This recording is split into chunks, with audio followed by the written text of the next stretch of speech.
nói cùng em câu đi cà phê như muốn hát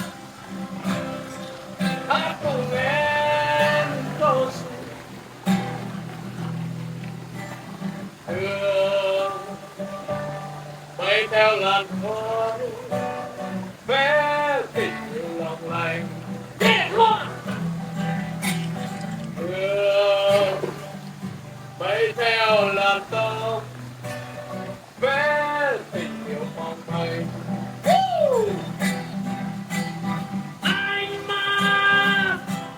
anh ơi em say anh mùa xuân đang về thôi thua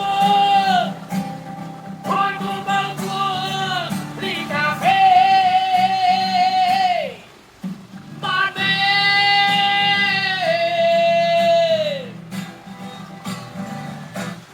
bay theo câu hát nỗi buồn sớm xa gần ly cà phê như